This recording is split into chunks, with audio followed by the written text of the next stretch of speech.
21세기를 가리켜서 우리가 초현대주의라고 말합니다. 이른바 포스트 모더니즘이라 그렇게 말하죠. 포스트 모더니즘에는 몇 가지 뚜렷한 특징이 있습니다. 첫째는 절대 권위를 인정하지 않는다는 거예요. 그래서 이 하나님의 권위, 성경의 권위에 대해서 사람들은 부정적입니다. 그러니까 가부장의 권위도 인정하지 않고 교사들의 권위도 인정하지 않아요.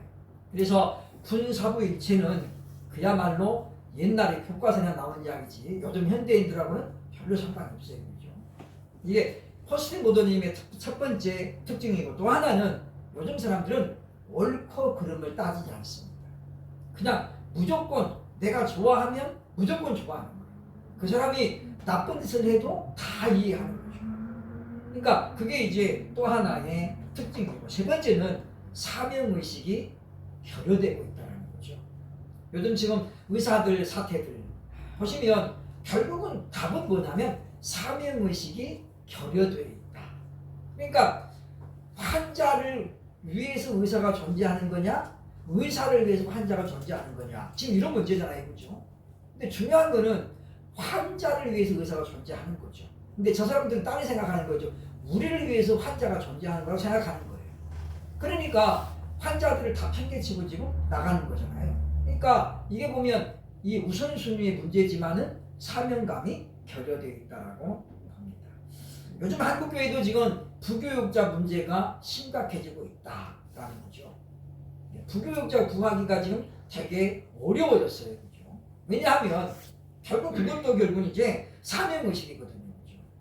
제가 옛날에 방배동에 있을 때도 보면 교육전사 구하는 광고를 제가 몇 번 냈었는데, 전도사들이 오면 첫 번째 묻는 게 뭐냐면 사례비 얼마 줘요 이거예요. 그죠? 우리 인터넷에 물론 올려요. 그죠? 올리는데 확인하는 게 그거고, 두 번째가 뭐냐면 교회 몇 번 가야 됩니까? 그거 물어봐요. 주중에 수요 예배나 금요 예배 오라 그러면은 뒤도 안 들어도 가버려요. 그죠?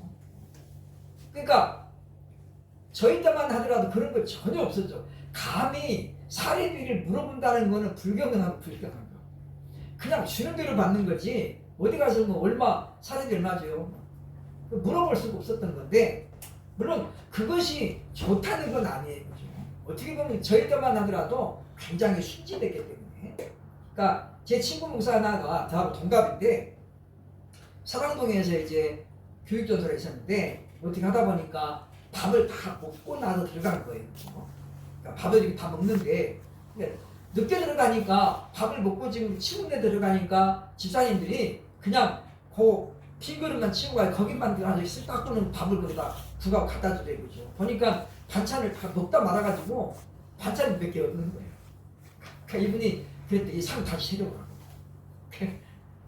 이 교육전도사가 간이 밖으로 나온 거죠. 그죠? 완이 어디다 대고 밥을 새로 들었다. 그래서 이 집사님들이 거기를 갸우갸우 가면서 새로 차려오라는 게 어떻게 해요? 마지못해 차려왔는데 장로님들에게 금방 보고 올라간 거예요.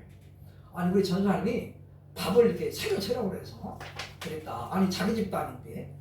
근데 어쨌든 이분이 또 실력도 있고 그래서 그냥 그 교회에서 오랫동안 있었어요. 그래서 마침 또 그 담임 목사님 조카하고 결혼해가지고 미국에 가 있었는데 지금은 이제 원주에 들어와 있습니다만은. 그러니까 보면 요즘에 이제 부교육자들 문제가 뭐냐면 그거죠. 교회는 일주일에 한 번만 가고 사례비는 넉넉하게 달라. 그러니까 이게 지금 뭐가 안 맞는 거예요. 그죠? 그러니까 그리고 일주일에 평일날에 이 사람들은 다른 일을 한단 말이죠. 그죠? 그러니까 주일날 한 번만 교회고 나머지는 자기 일을 하겠다는 거예요. 그래도 교회에서 월급을 많이 달라. 그러니까 교회가 좀 크면 뭐 문제가 없겠지만 작은 교회들은 그러다 보니까 어려워요. 그죠? 이게 결국은 뭐냐면 사명의식이 결여되어 있다고 볼 수 있습니다. 오늘 본문은 이 주의 종은 뭐 하는 사람인가를 우리에게 알려줘요. 그죠? 그러니까 지난번에 제가 여러 번 이야기했지만 주의 종은 물론 대표적으로는 기름 부음을 받은 자를 말해요. 그죠? 그래서 오늘날은 교회의 목사님들, 장로님들 이런 분들을 이야기하고, 그 중에서 이제 강단권을 가지고 있는 사람들, 강단권, 설교를 하는 사람들은 누구냐면 강도사, 선교사, 목사들이에요. 그러니까 우리가 이제 주의 종이라고 한다면 대표적으로 그런 사람들을 말하지만은 오늘 본문에 보면 그리스도의 복음을 전하는 사람들을 주의 종이라고 해요. 그러니까 우리가 뭐 구역을 인도한다거나 이런 그런 예비를 인도하는 사람들은 뭐예요? 넓은 의미로 전부 다 주의 종들이라고 봐야 된다는 거죠. 그러니까 주의 종들이 어떤 사명을 위해서 종으로 세워졌는가를 오늘 본문 우리에게 알려줍니다. 그렇기 때문에 우리 자신들도 생각을 하면서 하나님이 나를 왜 직분자로 세우셨는가, 이걸 우리가 항상 유념하고 살아야 되겠다라는 것입니다. 먼저 1절은 사도 바울의 배려심에 대해서 설명하죠. 그죠? 본문 1절에 보면 이러므로 우리가 참다 못하여 우리만 아덴에 머물기를 좋게 생각하고, 이 본문에 보면 바울이 그 권회하는 마음이 나타나 있어요. 그죠? 왜냐하면 우리가 참다 못하여, 그러니까 무슨 이야기냐면 바울이 지금 다사로니 교회를 지금 가고 싶은 거예요. 가고 싶은데 차마 어떻게 못 가는 거죠. 그래서 지금 뭐냐면 참다 못하여 라는 말을 쓰고 있는 거죠. 그러면 왜 1절이 바울이 지금 아덴에 머물기를 좋게 여긴 것이 왜 바울이 배려냐?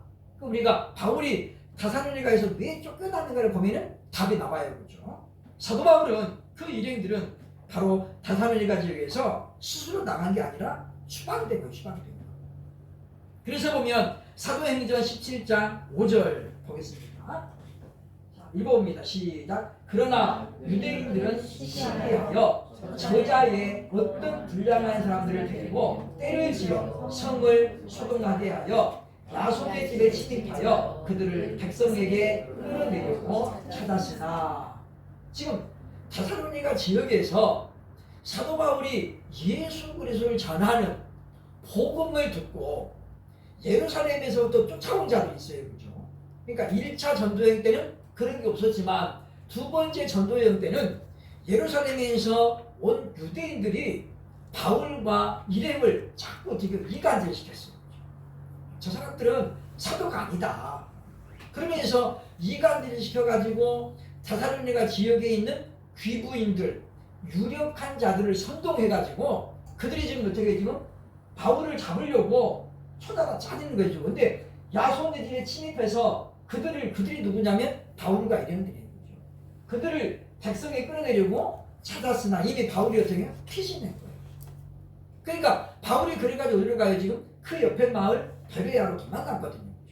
그랬다가 베레아에서도 쫓겨나니까 지금 어디에 가 있는 거예요? 아테네. 그리스 아테네에 지금 가 있는 거예요. 그러니까 바울이 지금 다사로니가에 못 가는 이유는 뭐냐면 바울이 가면 그 불똥이 누구에게 튀어요? 성도들에게 다 튀는 거예요. 그러니까 지금 그죠? 참다 못해서. 그러니까 가고 싶은 마음이 굴뚝 같은데 가면은 바울 때문에 다사로니가 교회 성도들이 고난을 당할까봐 지금 바울은 못 가는 거예요. 그리고 자기는 어떻게 지금 아덴에 머물기를 좋게 생각했다. 아테네에 그냥 머물고 있는 거예요. 그러니까 보면 바울 개인의 욕심은 뭐예요? 어떻게든지 가가지고 그들에게 복음을 전해주고 지금 성도들을 좀 붙게 해야 되는데, 그러나 바울이 가면은 바울 때문에 이미 먼저 믿은 그들이 고난을 당할 것이 지금 분명하기 때문에 바울이 못 가고 있는 거란 거죠. 그러니까 여기서 지금 사도 바울이 우리에게 주고 있는 교훈이 뭐냐면 주의 종들은 자신의 어떤 목표만을 달성하기 위해서 성도들을 희생하면 안 된다는 거죠.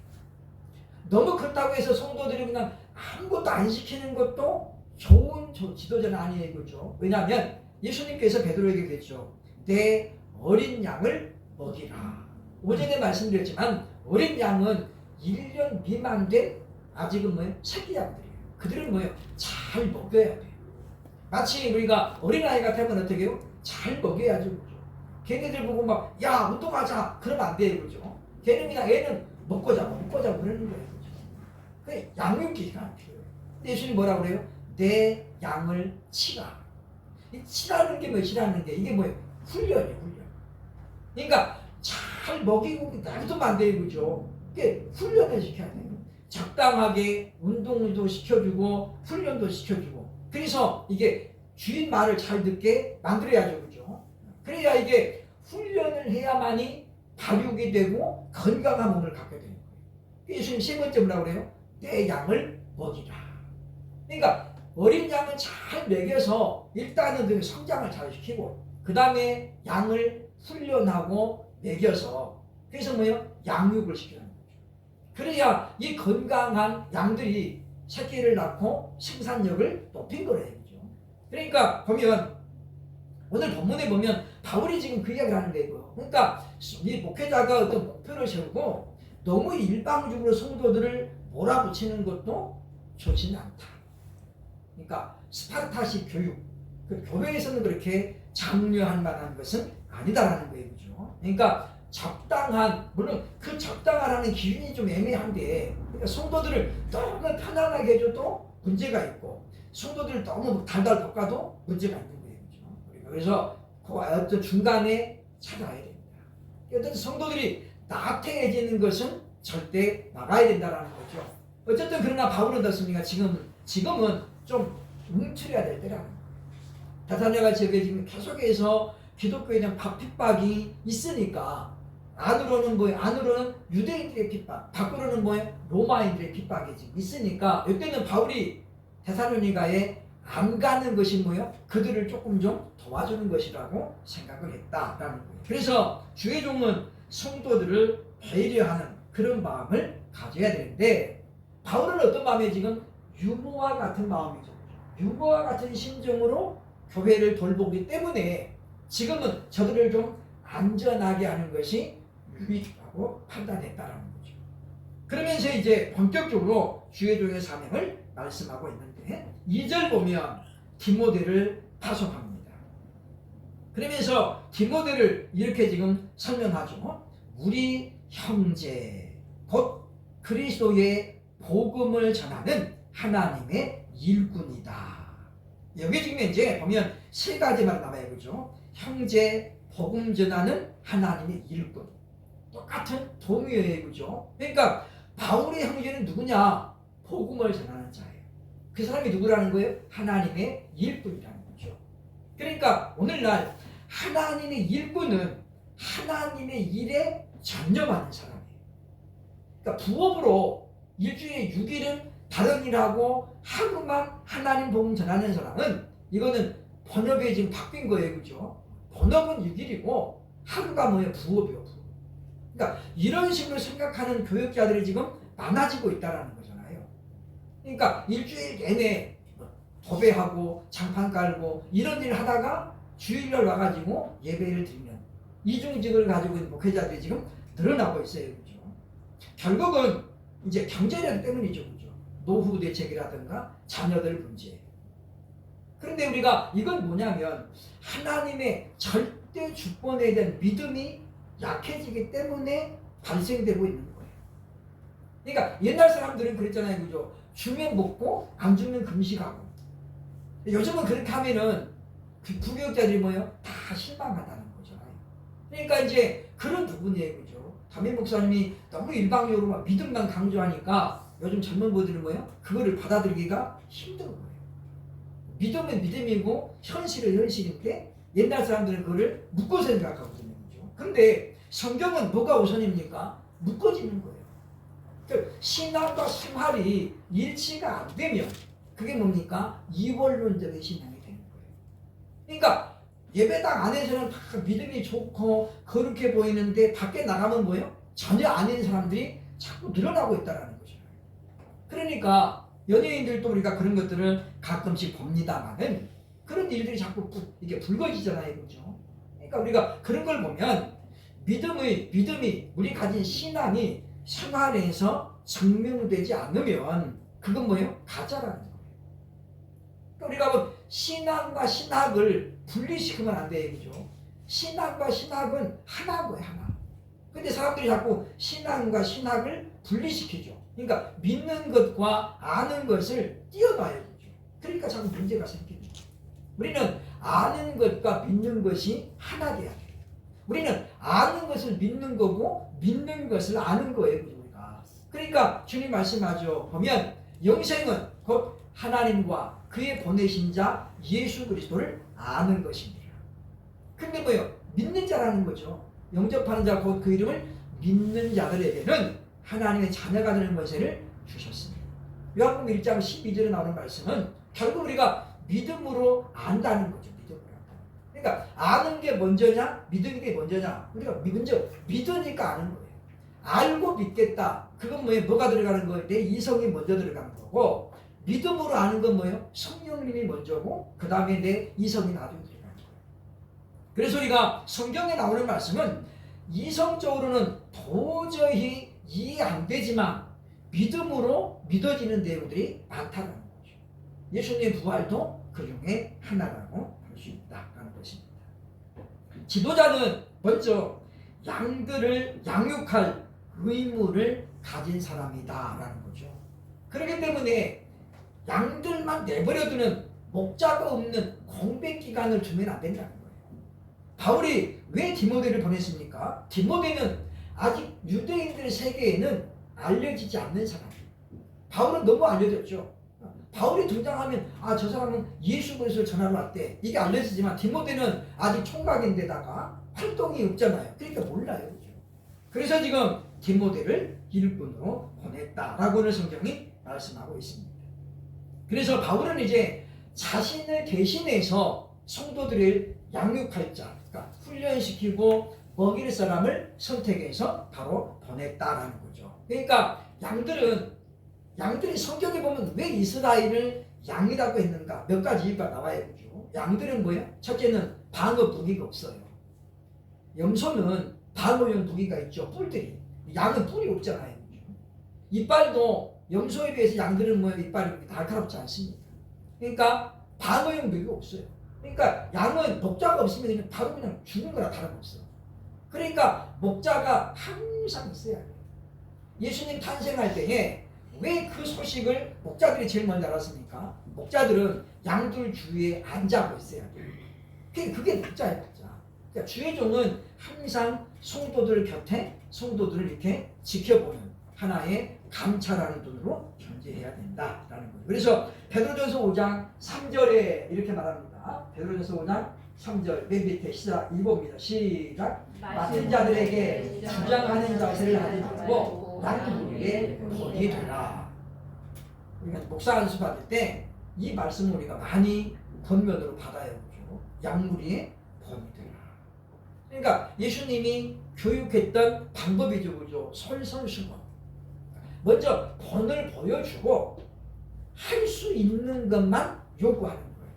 그러니까 자기는 못하면서 남에게 요구하는 건 뭐예요? 그건 교육 방법이 아니라는 거죠. 그러니까 자기가 한번 해봐가지고 충분히 행할 수 있다. 그런 것만 이야기하면 돼요. 그러니까 지난주에 제가 어떤 우리 동기 목사님하고 제가 통화를 했는데 그분은 성경을 한 달에 2독씩입니다. 2독씩. 성경 한 달에. 그래서 1년에 24독을 한대요. 그래서 제가 깜짝 놀랐어요. 그죠? 그분이 우리 또래가 아니에요. 지금 나이가 이제 내년에 80이에요. 우리나라 나이로. 그러니까 눈도 침침하고 기타 등등 그래요. 이제 나이가 많아서 이분이 성경을 한 달에 2독씩 읽는데 깜짝 놀랐어요. 그죠? 아니 성경을 도대체 어떻게 읽으면 한 달에 2독을 할까? 이른바 속독을 하는 거야. 속독. 근데 저는 그거 절대 안 권합니다. 속독은 우리가 말씀은 정독을 해야지 속독해가지고는 한독해도 그게 무슨 내용인지 알 수가 없어요. 그죠? 그잖아요. 그러니까 우리가 그건 좋은 방법이 아닌데 어쨌든 우리는 말씀에 우리가 본보기를 보여야 됩니다. 그러니까 여러분 내가 1년에 20대도 여러분도 20도도 합시다 이렇게 하면 안 된다는 거예요. 보편적인 걸 해야 돼요. 보편적. 그 다음에 두 번째 보면 주의 종의 사명은 뭐냐면 너희를 굳건하게 해야 됩니다. 바울이 디모데를 파송한 이유가 바로 나와요. 그죠? 보면 너희를 굳건하게 하고.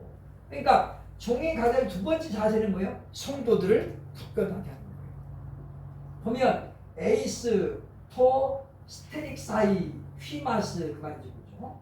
에이스가 원래는 안으로 그 말인데 목적격을 만나면 위하여라는 부사로 돼요. 간사로 위하여. 그러니까 보면 여기 지금 토 스테릭사이 휘마스가 보면 너희를 목적격이에요, 그죠? 그러니까 굳세게 하기를 그래서 위하여가 돼요. 위하여가.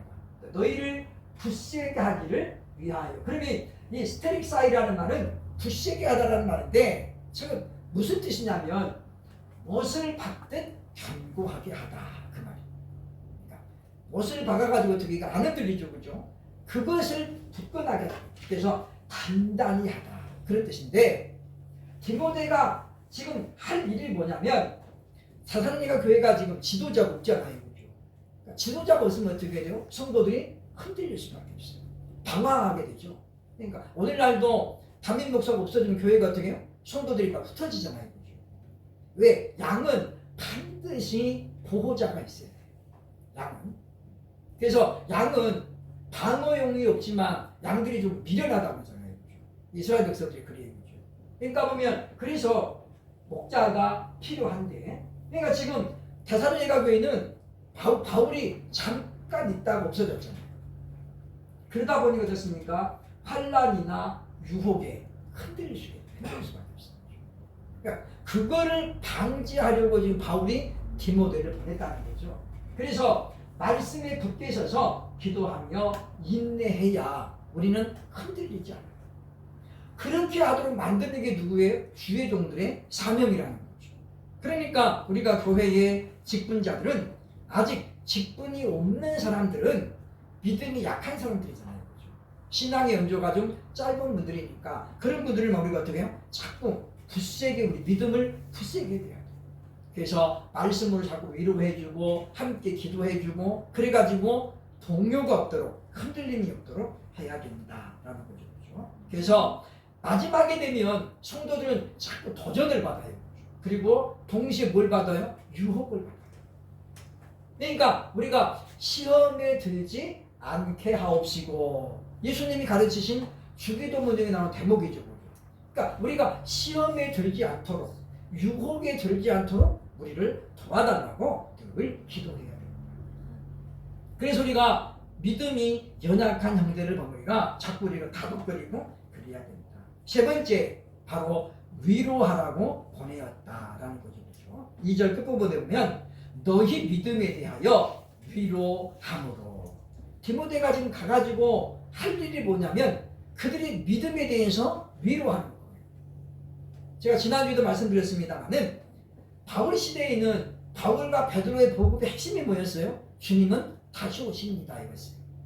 주님 다시 오신다는 거죠. 왜냐? 예수님이 그렇게 약속했고 신약 성경에만 약 40번 이상 재림에 대한 기록이 나와요. 40번 이상. 그러면 신약 성경 몇 권이요? 27권인데 40회에서 나왔다는 거예요. 신약 성경 권수보다 훨씬 많아요. 그러니까 예수님이 다시 오신다는 것이 당시 사도들의 복음의 핵심이었어요. 그러니까 베드로도 바울도 뭐예요? 자꾸 주님 오십니다. 그러니까 여러분 힘냅시다. 그랬는데 문제는 뭐예요? 지금 바울이 두 번째 전도 여행을 갔을 때가 교회가 세워진 지 지금 약 20년 정도 지났을 때예요. 그러니까 횟수로 따지면 50년대란 말이에요. 50년대 AD. 근데 베드로는 예수님의 수제자니까 베드로가 언제부터 주님 다시 오십니다라고 했을까요? 오순절 성령 강림 때부터예요. 그러니까 사도행전 2장에 보면 베드로가 성령 강림 받은 다음에 뭐를 가르쳐요? 예수님의 부활을 주님 설명하죠. 그러면서 바로 뭐라 그래요? 그 주님이 다시 오십니다. 그러니까 베드로가 그렇게 이야기하니까 바울도 뭐예요? 그게 복음 핵심이에요. 근데 20년 동안 그 얘기를 계속 하는데 예수님이 오셔야 안 오셔요? 안 오시는 거예요 지금. 그러니까 사람들은 뭐예요? 야 너네들 뭐 맨날 예수님 오시는데 언제 오시냐? 이렇게 이제 어떻게 해요? 조롱으로 바뀌는 거예요. 그러니까 데살로니가의 성도들이 가졌던 믿음이 어떻게 지금 흔들리는 거예요. 아 진짠가? 이게 없는 말인데 저들이 좀 꾸며냈나? 아니 예수님 금방 오신다는데 왜 안 오셔? 그리고 현재 주님 오신다는 거의 시제가 동사 현재예요. 도사 직설법 현재 능동태거든요. 그러니까 에르코마이라는 단어는 뭐예요? 오십니다라는 거예요. 지금. 근데 우리가 도착을 안 했잖아요. 그러니 오늘날 교회가 지금 주님 오신다는 말을 안 하는 것은 어떻게 보면 우리가 이해해야 돼요. 왜요? 2000년 동안 했잖아요. 우리가 지금. 근데 2000년 전에 오신다고 해도 주님이 지금도 안 오시니까 교회가 이 말을 계속할수록 어떻게 조롱을 받잖아요. 야, 쟤네들은 맨 거짓말만 해. 이렇게 되니까 오늘날 교회가 어떻게 해요? 약삭됐죠. 약삭 빠르게 주의 재림에 대해서 그냥 싹 함구하고 있는 거죠. 그러니까 주여 오시옵소서라는 기도도 특정인들만 하지 보통 사람들은 안 하잖아요. 그죠? 그냥 우리가 여기 있는 것이 좋사오니 이렇게 지금 살아가고 있다고 볼 수 있다는 것입니다. 그렇기 때문에 종들이 하는 게 뭐냐면 지금 여러분이 갖고 있는 믿음, 재림에 대한 믿음은 절대 헛된 것이 아니라는 것을 누가 해야 돼요? 지금 디모데가 가가지고 심어줘야 돼요. 그러면 예수님이 왜 지금 더디 오시느냐 이런 설명도 있어야 된다는 거죠. 그렇죠? 그래서 위로하다라는 단어를 보면 이렇게 되어 있습니다. 파라칼레 사이죠. 파라칼레 사이. 저기 위로하다는 말인데 파라라는 전치사 곁에서 옆에서 그 말이죠. 파라. 그다음에 이 칼로스란 말이 부르다, 콜이라 콜. 그러니까 원래 이 단어는 뭐예요? 곁에서 부르다, 곁에서 말로 위로하다 그런 뜻이에요. 중요한 게 뭐예요? 파라라는 게 파라. 그러니까 우리가 진짜 위로는 뭐냐면 옆에서 해주는 거예요. 옆에서. 그냥 피치 못할 경우에는 전화도 할 수 있지만 진짜 위로는 뭐예요? 만나가지고 옆에서 해주는 거예요. 그래서 우리 옛말에 뭐예요? 지금 멀리 있는 친척보다 이웃이 더 낫다라고 이야기하는 건 뭐예요? 멀리 있는 친척은 만날 수도 없고 그러잖아요. 이거죠. 그냥 남이에요. 남. 그러나 이웃에 사는 사람은 어떻게 해요? 힘들 때 위로가 되고 또 위안이 되겠다. 그래서 우리가 그리스도 예수 안에 우리가 형제라고 형제. 우리 옛날에는 권속이란 말을 많이 써요. 권속. 피로 맺어진 관계라는 뜻이거든요. 우리는 예수 그리스도의 피로 맺어진 사람들이잖아요.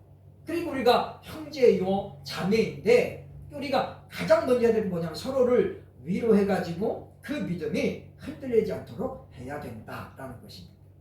그래서 우리가 힘들어하는 성도가 있으면 본인이 감당을 못하면 어떻게 해요? 빨리 목사님이나 누구에게 얘기를 해줘야 돼요. 아주 은밀한 사적인 내용이 아니면 그런 거는 우리가 아니지만 그죠. 그래서 함께 기도하도록 만들어야 된다. 그러니까 주의 종은 성도들의 믿음을 위로하는 것이 하나의 사명이에요. 그죠. 그 다음에 네 번째, 환난 중의 두려움을 이기게 해야 된다. 그러면 아무도 이 여러 환난 중에 흔들리지 않게 하려 함이라. 그러니까 보면 4절의 말씀하죠. 그죠? 보면 아무도 보면 우리가 3절 보면 아무도 이 여러 환난 중에 흔들리지 않게 하려 함이라. 그렇게 말씀하고 있는데 시험이 없는 신앙은 없어요. 그죠? 그러니까 우리가 예수를 믿는 순간에 이미 사단은 우리와 뭐가 돼요? 원수가 돼요. 대적이 돼요. 사단은 틈만 나면 우리 믿음을 뺏어가려고 우리를 어떻게 해요? 흔들어 보죠. 때로는 핍박을 통해서, 때로는 뭐예요? 유혹을 통해서. 그러니까 보면 이 매서운 칼바람은 우리 옷을 벗기지 못해요. 그죠? 오히려 여미게 만들죠. 그러니까 고난을 했더니 교회가 없어질 것 같았는데 교회가 어떻게 해요? 더 번성하는 거예요. 그래서 사단이 쓴 방법이 왜 이제 고난은 안 되겠다. 그 뭐예요? 이제 유혹을 하는 거예요. 따뜻한 바람이 부니까 사람들이 되게 따뜻한 햇빛 해보니까 사람들이 이제 옷을 벗어지우죠. 그런 것처럼 성도들이 이제 자꾸 이제 몸을 위하게 만들고 건강 챙기게 만들고 이러다 보니까 사람들이 어떻게 이제 옛날 같지 않죠. 그러니까 믿음 없는 사람들과 점점 닮아져가요. 그게 뭐냐면 사단의 전략에 지금 통하고 있다는 거죠. 그러니까 어떻게 사람들이 저절로 교회에서부터 멀어지는 거예요. 차츰차츰. 이것은 하나님이 원하는 방법이 아니다라고 하는 것입니다. 그래서 사도 바울도 이런 일에 대해서 미리 얘기했다고 4절에 보면 말씀하고 있죠. 그죠? 4절 보면 이런 말씀이 나오죠. 시작. 우리가 너희와 함께 있을 때에 장차 받을 환난을 너희에게 미리 말하야 하는데 과연 그렇게 될 것을 너희가 아느냐. 호티 멜로멘 그리고 보면 이 들리베스 다이죠. 들리베스 다이 그 말인데 이 멜로맨이 장차 뭐뭐 해야 한다라는 동사예요. 그게 지금 뭐예요? 지금 들리베사이가 뭐예요? 지금 이게 환란이죠, 환란. 그러니까 보면 장차 환란을 당하는 것을 해야 한다는 것을 호티죠, 그죠? 그러니까 이건 우리가 예수를 믿으면 환란을 당하는 것은 이건 피할 수가 없어요. 이거 면제가 아니에요, 그죠? 그러니까 면하여 주리라는 것은 성경에 없어요, 그죠?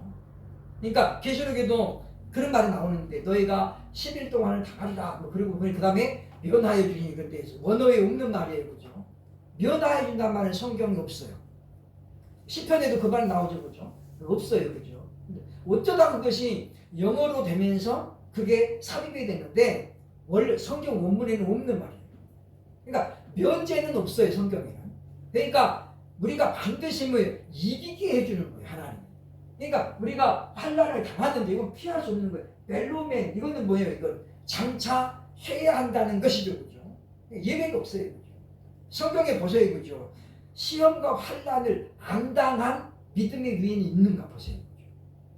생각나는 사람 있어요, 그죠? 아무도 없어요. 누가 있어요? 보면은 이삭이 그나마 뭐예요? 굉장히 평탄했던 사람이에요. 이삭이, 그죠? 이삭은 아브라함과 야곱의 중개자죠, 그죠? 아브라함의 아들로서 야곱의 아버지예요, 그죠? 근데 우리가 그럼 이삭은 보면 되게 평탄했을 것 같죠. 그런데 그렇지 않아요, 그죠? 왜냐하면 이삭도 일찍 눈이 안 보였어요, 그죠? 그러니까 어떻게 보면 믿음의 조상 아버지 밑에서 그 자체가 뭐 이삭에게는 부담인 거예요. 이찬수 목사님 그런 말 하잖아요, 그죠? 그 아들하고 딸이 그랬대요, 그죠? 아버지, 나는 아빠가 목사라는 것 자체가 부담스러워. 왜? 성도들이 자녀를 볼 때 뭐야? 야, 너네 임마, 네가 아버지 목사님인데 이렇게 보니까 나는 자기가 목사가 아닌데 성도들은 왜 자꾸 아버지의 모습을 자식들에게서 보고 싶은 거예요. 근데 그건 아니거든요, 그죠? 아니, 아버지가 목사지 자식은 목사가 아니잖아요. 근데 성도들은 자꾸 뭐 하면은 야, 너 목사들이 내가 그러냐 이렇게 낸다는 거예요. 그러니까 바보범이도 그랬대잖아요, 그죠? 이찬수 목사하고 우리 아버지라는 자체가 자기들한테 스트레스라는 거예요. 그러니까 보세요, 그죠? 아브라함을 아들 이삭은 그 자체가 보면 아브라함이 믿음의 조상인데 얼마나 부담스럽겠어요. 게다가 야곱은 어땠어요? 또 아주 그냥 어디서 잘못 조성한 아들처럼 아버지를 하나도 안 닮았네, 그죠? 막 시기 많고 욕심 많고 막 이런 아주 그냥 이기주의의 종합상품이 누구예요? 야곱이야. 그러니까 이삭이 볼 때 얼마나 에서하고 야곱이 쌍둥이인데 너무 힘들어요. 근데 부인은 또 누구 편만 들어있죠? 부인은 또 야곱만 싸고 도는 거예요. 그런 거 보면 이삭도 뭐요? 그렇게 평탄하지는 않았다라고 볼 수 있어요. 그러니까 우리가 예수 믿으면서 그냥 평탄하게 가는 거, 그건 우리가 기대하면 안 돼요, 그죠? 그거는 믿음이 전혀 없으면 사단이 안 건드려요. 근데 믿음이 있으면 사단이 어떻게 자꾸 건드려본다라는 거. 우리가 기도할 때 기도를 고쳐야죠. 하나님, 어떤 유혹과 고난에도 이기게 하옵소서. 그렇게 해야 되겠다. 그래서 우리는 환난을 당하는 것을 당연하게 여겨야 돼요. 그리고 하나님은 그때 우리를 이기도록 도와주신다라는 것입니다. 그 다음에 종들의 다짐을 3절에서 우리에게 합니다. 우리가 이것을 위하여 세움받은 줄을 너희가 친히 알리라. 이것을 위하여, 이게 뭐였어요? 지금 앞에 나온 거죠, 그죠? 양들을, 백성들을 배려하고 그들이 흔들리지 않게 붙잡아주고 그 다음에 위로하고 그 다음에 환난을 두려워하지 않게 하는 것. 그러니까 이것을 위해서 사용받은 줄을 너희가 알리라. 그러니까 우리는 하나님이 나를 먼저 불러주셔서 예수 믿게 하고 직분을 주신 이유가 뭐 때문인지 늘 생각해야 되겠다라는 것입니다. 그래서 우리가 이와 같이 하나님의 뜻을 이루면서 살아갈 때에 주님 뭘 약속합니까? 마태복음 6장 33절에서 이렇게 우리에게 약속하고 있는 거예요. 봅니다. 시작. 너희는 먼저 그의 나라와 그의 의를 구하라. 그리하면 이 모든 것을 너희에게 더하시리라. 이 모든 게 뭐여서 지금 앞에 나오는 거죠. 30절 쭉 나오는 거. 먹고 마시고 입는 거. 하나님 뭐요? 이걸 다 너희에게 더하신다. 그러니까 이거는 안 구해도 먼저 구할 뭐예요? 하나님의 나라와 그의 의를 뜻을 구하면 하나님 뭐예요? 우리에게 필요한 것들 의식 주는 하나님이 책임져 준다는 거예요. 그러니까 오늘날 보면 하나님의 나라와 뜻은 안 구하고 사람들이 뭐예요? 의식 주면 구하니까 하나님 오시기 뭐예요? 답답한 거죠. 그러니까 진짜 구해야 될 것은 안 구하고 엉뚱한 것만 엉뚱한 것만. 그러니까 덜 중요한 것을 구하니까 교회가 지금 계속 마이너스가 되는 거고. 그러다 보니까 세상으로부터 교회가 어떻게 자꾸 도전받는 거예요. 자꾸 어떻게 비난받고. 그러니까 보면 한국 교회도 지금 그래서 정신을 차려야 된다. 그래서 종들이 하나님의 나를 왜 주의 종으로 삼았나 이것부터 생각해야 돼요. 그렇죠? 돈 많이 벌려고 하나님이 주의 종으로 삼는 건 아니에요. 제가 만약에 30년 동안 다른 교회에서 봐요. 그죠? 그럼 지금 이만큼 월급 받겠어요. 그죠? 아무리 못 받아도 두세 배는 더 받죠. 그러니까 보니까 뭐 버스 운전기사만 해도 월급이 2, 300이 넘게 받잖아요. 그리고 뭐 부대 혜택이 많잖아요. 그죠? 그러니까 주의 종들이 그걸 고쳐먹어야 돼. 돈 많이 벌려고 하는 거 그런 사람 목사하면 안 돼요. 그죠? 그런 사람들은 식당 하거나 무슨 밥 장사를 하거나 뭐 해야지. 그래가지고 절대 안 되는데 사람들이 뭐예요? 편하게 하면서 월급도 많이 받고 뭐 이러려고 하니까 이제 안 되는 거죠.